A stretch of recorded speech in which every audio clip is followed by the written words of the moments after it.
TSRist ambition and the slide into irrelevance. When unrolling the historical chronicles of the Soviet Union, or the magnificent Tsarist dynasties of the past, we clearly understand what Vladimir Putin's ultimate dream is.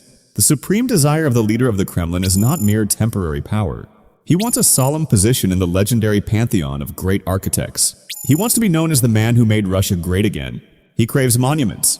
He wants revered lines in history textbooks. He desires a sphere of influence that forces other superpowers to bow in respect.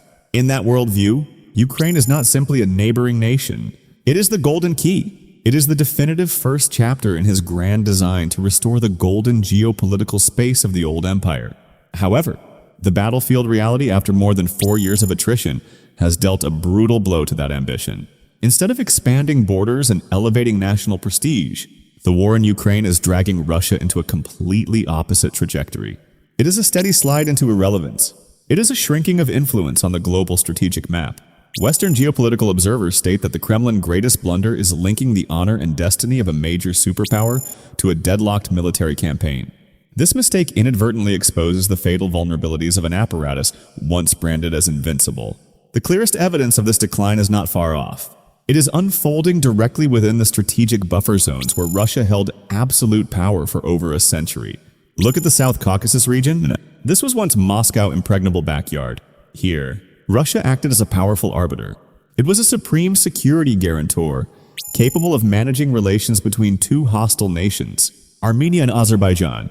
The dominant presence of the Russian military here was vividly demonstrated by its role as the exclusive peacekeeping force. That deployment brought an end to the 44-day war over Nagorno-Karabakh in the year 2020. Yet, the strategic noose of the war in Ukraine has drained Moscow of its deterrence capability. The weight of the Kremlin words in the Caucasus has now completely vanished.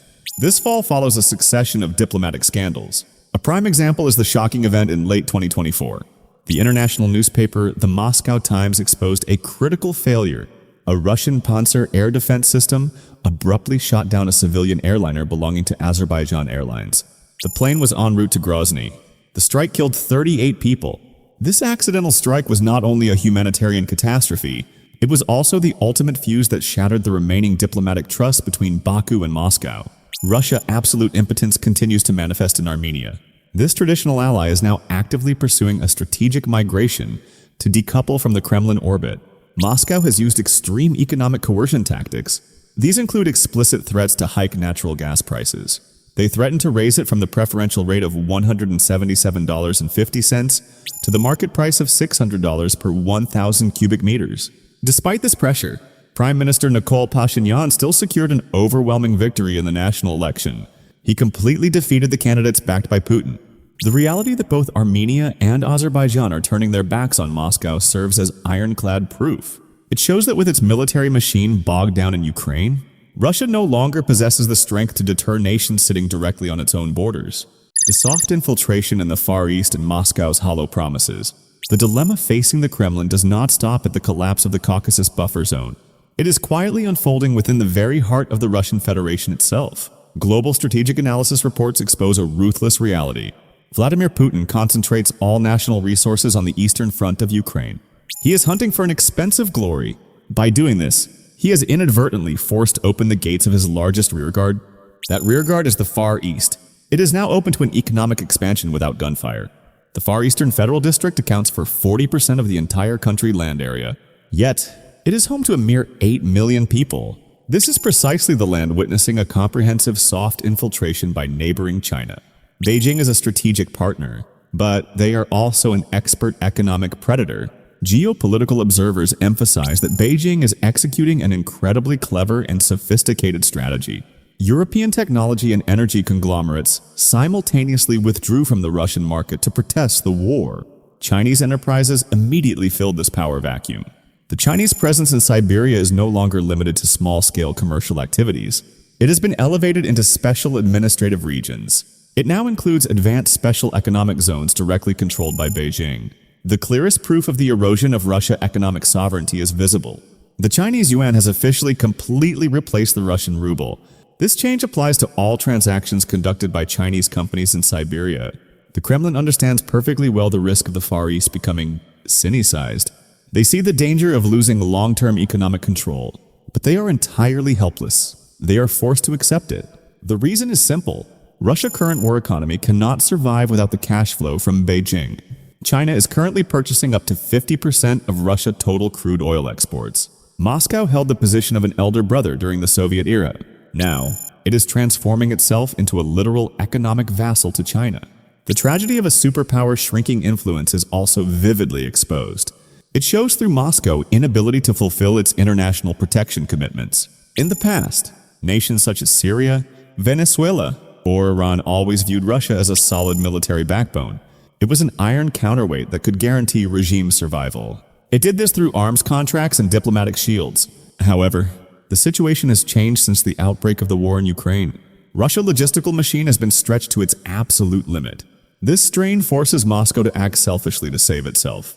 Declassified data from the International Center for Defense and Security in Estonia exposes the truth. It shows how Russia has quietly withdrawn heavy hardware. They removed air defense systems and elite garrison forces from global hotspots. They even pulled resources from Central Asian ally nations like Tajikistan. All of it was thrown into the Ukraine meat grinder. Major political upheavals erupted during this time. These events threatened or toppled allied leaders. Yet, the Kremlin was unable to lift a single finger to intervene or rescue the situation. The strategic message sent to the entire world is unmistakably clear. Russia's global deterrence capability has hit rock bottom. Moscow no longer possesses the power to protect its assets. They cannot even shield their most loyal pawns on the international chessboard. The home front, 2026, and the economic exposure. The erosion of Russia's geopolitical standing on the international stage is merely the tip of the iceberg. A nation cannot sustain long-range power when its domestic home front is being hollowed out day by day. To feed an attritional war machine, the Kremlin is forced to make extreme economic decisions. This conflict has dragged on for over 4 years in Ukraine. This strain is plunging Russian civil society into a silent crisis in the year 2026. The ongoing domestic situation is becoming incredibly fierce. The clearest evidence of this exhaustion lies in the massive wave of collapse within the private economy. Validated corporate statistics record a dark milestone. Up to 200,000 Russian small and medium-sized enterprises declared bankruptcy. This wave occurred within the first 3 months of the year 2026 alone. This collapse is the direct consequence of the Kremlin tightening credit lines. The administration is prioritizing all financial resources for the military-industrial complex conglomerates. The cash flows funding the battlefield are directly corroding the national welfare. This strategy ruins domestic infrastructure systems. According to newly issued budget decrees from the Russian government, Moscow is conducting a large-scale layoff campaign. They are cutting over 105,000 public sector workers in the year 2026. This move follows a wave of 32,000 layoffs from the previous year. Even the nation backbone transportation network suffers the same fate. The federal road maintenance budget was slashed by over $142 million in the year 2026. The administration projects another cut of nearly $260 million the following year. This austerity decision means that over 2,000 kilometers of strategic highways are frozen indefinitely.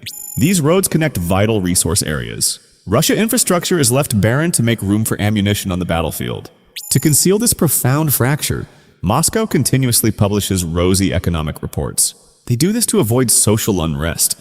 Trading Economics cites numbers directly from the Kremlin. It asserts that Russia inflation remains well controlled at 5.3%.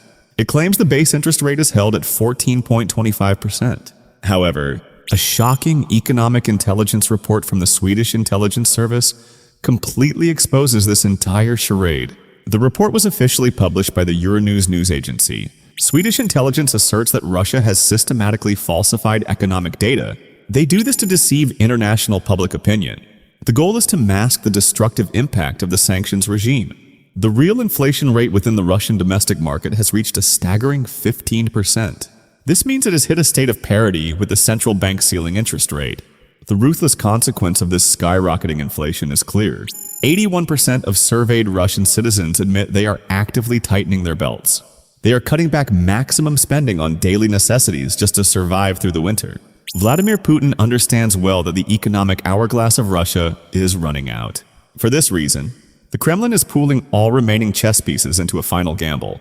They want to completely capture the Donbas region before the year 2026 draws to a close. This is the minimum tactical objective that Putin must secure. It allows him to establish a position of power on the negotiation table. He must do this before the Russian economy reaches total exhaustion by the year 2027. However, Russia's offensive waves are crashing against a fortified fortress belt. This line is strictly defended by the Ukrainian military. The defending units possess superior combat capabilities driven by long-range drone technology.